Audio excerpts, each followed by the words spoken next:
I'm pleased to report that Vice Presidential candidate Kamala Harris has been invited to deliver an acceptance speech. Kamala Harris is my auntie. My stepmom. My big sister, which means you'll always be my older sister. And there are some things we'd like to share with you. To my brother and me, you'll always be Mamala, the world's greatest stepmom. You're my role model who taught me I could do and be anything I wanted. My very first friend, my confidant, my partner in mischief and in justice. You're a rock, not just for our dad, but for 3 generations of our big blended family. You showed me the importance of public service and made sure I grew up surrounded by smart, strong, ambitious women every day. Growing up, heaven help the poor kid who picked on me, because my big sister would be there in a flash, ready to have my back. Well, now we've got your back as you and Joe fight to protect our democracy. And there's no union more perfect than the one that brings us all to your kitchen table every Sunday night for stir fry, feta chicken, or spaghetti and meatball family dinners. And now that I'm a mom, you're showing my daughters and so many girls around the world who look like them what's possible and what it's like to move through the world as fierce, formidable, phenomenal women in their own unique way. I love you. I admire you. I am so proud of you. And even though Mommy's not here to see her first daughter step into history, the entire nation will see in your strength, your integrity, your intelligence, and your optimism the values that she raised us with. We love you, Mamala. We're so proud of you, Auntie. You mean the world to us, Kamala. And we could not be more excited To share you with the world As the next Vice President. Vice President of the United States.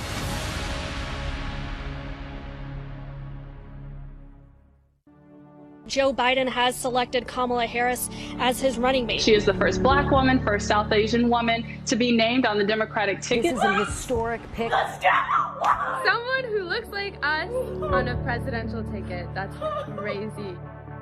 Kamala Harris is us. She was born in Oakland. The daughter of immigrants. The daughter of Chandler. Big sister and protector. She is an HBCU grad. She is a woman of many firsts.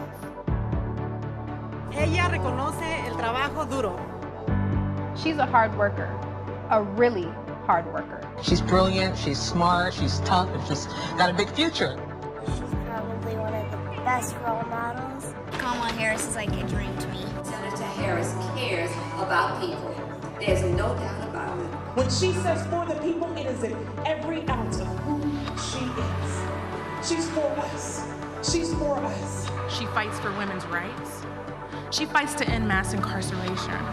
She is a fearless advocate for the voiceless. The litmus test for America is how we are treating Black women. Now I'm talking about someone who can fight for Black people, brown people, undocumented people, LGBT people, disabled people, young people, old people, all of America. It's about all of us knowing our power, each of us, to lift people up, right? And to remind them that we see them and we hear them and that they matter.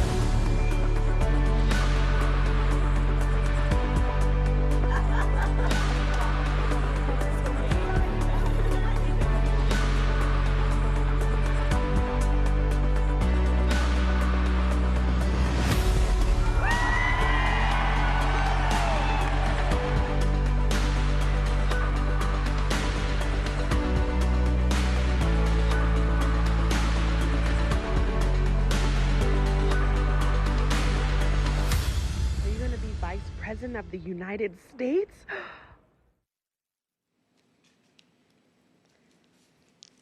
Greetings, America. It is truly an honor to be speaking with you tonight. That I am here tonight is a testament to the dedication of generations before me, women and men who believed so fiercely in the promise of equality, liberty, and justice for all. This week marks the 100th anniversary of the passage of the 19th Amendment, and we celebrate the women who fought for that right. Yet so many of the Black women who helped secure that victory were still prohibited from voting long after its ratification. But they were undeterred.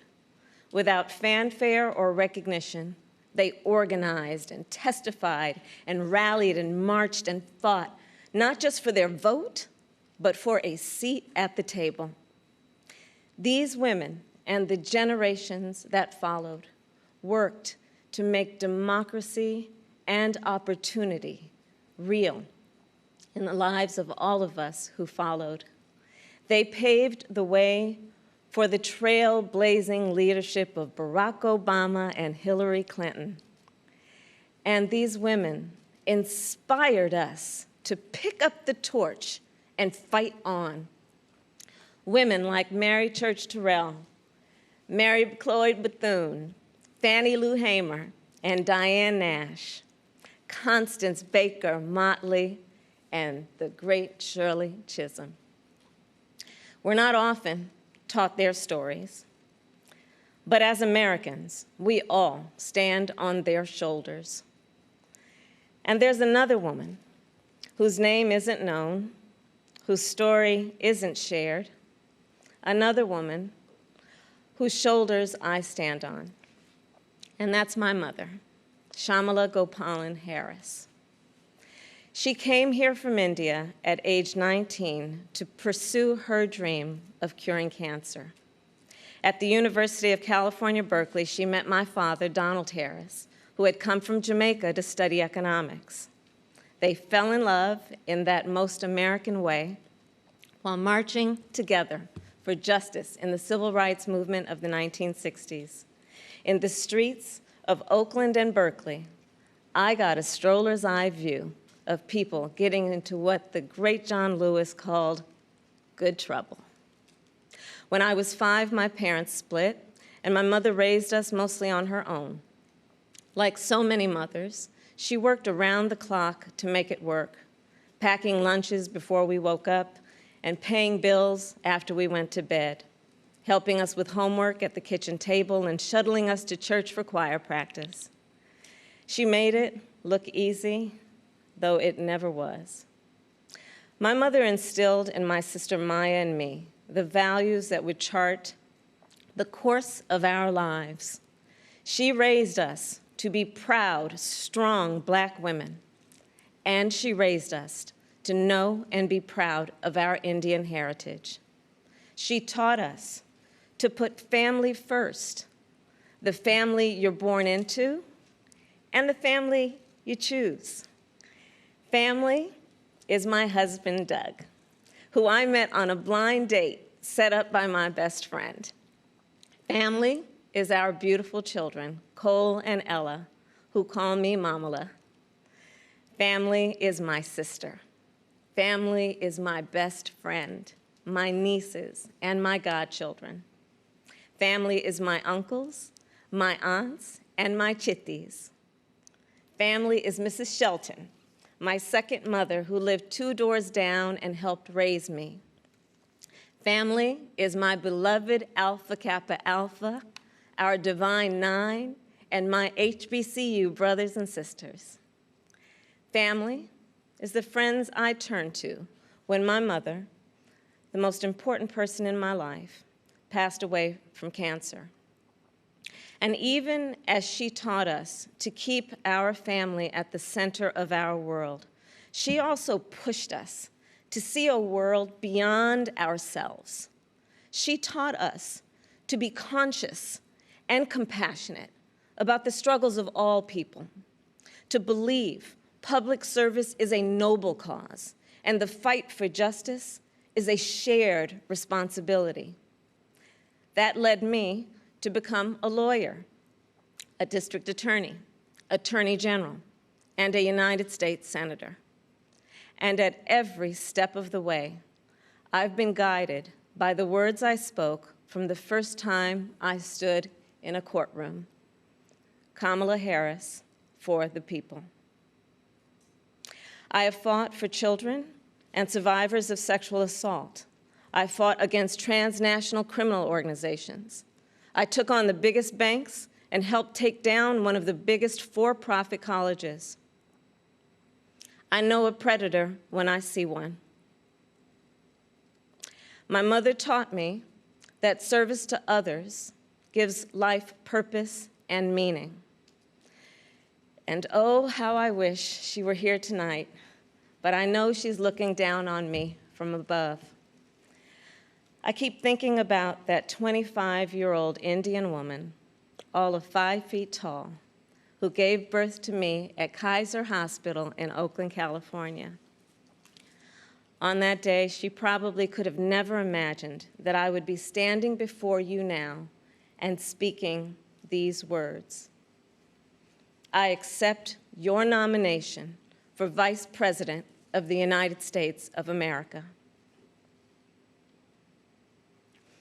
I do so committed to the values she taught me, to the word that teaches me to walk by faith and not by sight, and to a vision passed on through generations of Americans, one that Joe Biden shares, a vision of our nation as a beloved community where all are welcome, no matter what we look like, no matter where we come from or who we love. A country where we may not agree on every detail, but we are united by the fundamental belief that every human being is of infinite worth, deserving of compassion, dignity, and respect.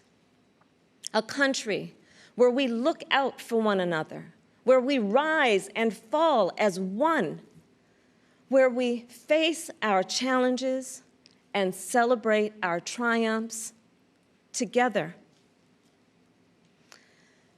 Today, that country feels distant. Donald Trump's failure of leadership has cost lives and livelihoods. If you're a parent struggling with your child's remote learning, or you're a teacher struggling on the other side of that screen, you know what we're doing right now is not working. And we are a nation that is grieving the loss of life, the loss of jobs, the loss of opportunities, the loss of normalcy, and yes, the loss of certainty. And while this virus touches us all, we got to be honest, it is not an equal opportunity offender. Black, Latino, and Indigenous people are suffering and dying disproportionately. And this is not a coincidence.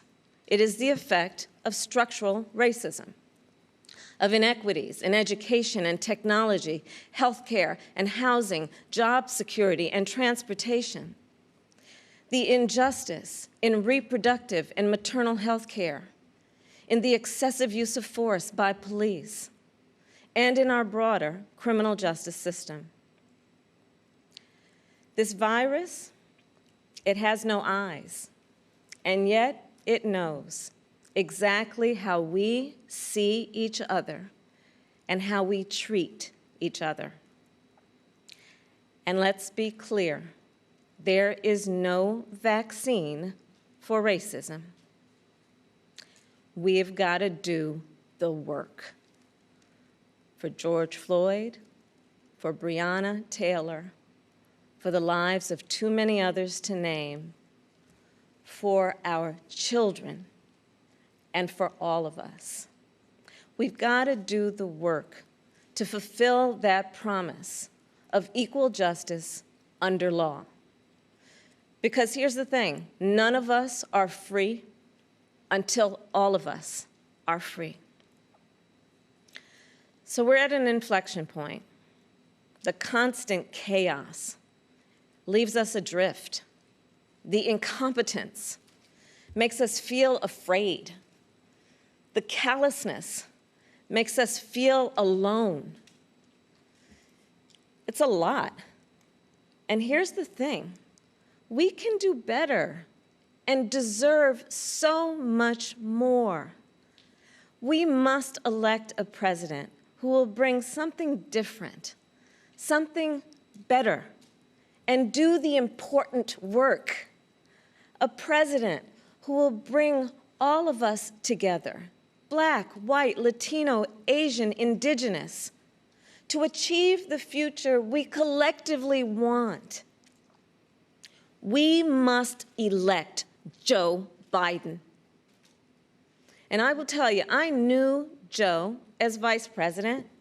I knew Joe on the campaign trail. And I first got to know Joe as the father of my friend. So Joe's son, Beau, and I served as attorneys general of our states, Delaware and California. During the Great Recession, he and I spoke on the phone nearly every day, working together to win back billions of dollars for homeowners from the big banks that foreclosed on people's homes. And Beau and I, we would talk about his family, how as a single father, Joe would spend 4 hours every day riding the train back and forth from Wilmington to Washington. Beau and Hunter got to have breakfast every morning with their dad. They went to sleep every night with the sound of his voice reading bedtime stories. And while they endured an unspeakable loss, those two little boys always knew that they were deeply, unconditionally loved. And what also moved me about Joe is the work that he did as he was going back and forth. This is the leader who wrote the Violence Against Women Act and enacted the assault weapons ban, who as vice president implemented the Recovery Act, which brought our country back from the Great Recessions. He championed the Affordable Care Act, protecting millions of Americans with pre-existing conditions, who spent decades promoting American values and interests around the world. Joe, he believes we stand with our allies and stand up to our adversaries. Right now, we have a president who turns our tragedies into political weapons. Joe will be a president who turns our challenges into purpose. Joe will bring us together to build an economy that doesn't leave anyone behind, where a good-paying job is the floor, not the ceiling. Joe will bring us together to end this pandemic and make sure that we are prepared for the next one. Joe will bring us together to squarely face and dismantle racial injustice, furthering the work of generations. Joe and I believe that we can build that beloved community, one that is strong and decent, just and kind, one in which we can all see ourselves. That's the vision that our parents and grandparents fought for, the vision that made my own life possible, the vision that makes the American promise, for all its complexities and imperfections, a promise worth fighting for. So make no mistake, the road ahead is not easy. We may stumble. We may fall short. But I pledge to you that we will act boldly and deal with our challenges honestly. We will speak truths, and we will act with the same faith in you that we ask you to place in us. We believe that our country, all of us, will stand together for a better future. And we already are. We see it in the doctors, the nurses, the home health care workers, and frontline workers who are risking their lives to save people they've never met. We see it in the teachers and truck drivers, the factory workers and farmers, the postal workers and poll workers, all putting their own safety on the line to help us get through this pandemic. And we see it in so many of you who are working, not just to get us through our current crisis, but to somewhere better. There's something happening all across our country. It's not about Joe or me. It's about you. And it's about us. People of all ages and colors and creeds who are, yes, taken to the streets, and also persuading our family members, rallying our friends, organizing our neighbors, and getting out the vote. And we have shown that when we vote, we expand access to health care and expand access to the ballot box and ensure that more working families can make a decent living. And I'm so inspired by a new generation. You are pushing us to realize the ideals of our nation, pushing us to live the values we share: decency and fairness, justice and love. You are patriots who remind us that to love our country is to fight for the ideals of our country. In this election, we have a chance to change the course of history. We're all in this fight. You, me, and Joe, together. What an awesome responsibility. What an awesome privilege. So let's fight with conviction. Let's fight with hope. Let's fight with confidence in ourselves and a commitment to each other, to the America we know is possible, the America we love. And years from now, this moment will have passed, and our children and our grandchildren will look in our eyes, and they're going to ask us, where were you when the stakes were so high? They will ask us, what was it like? And we will tell them. We will tell them not just how we felt, we will tell them what we did. Thank you, God bless you, and God bless the United States of America.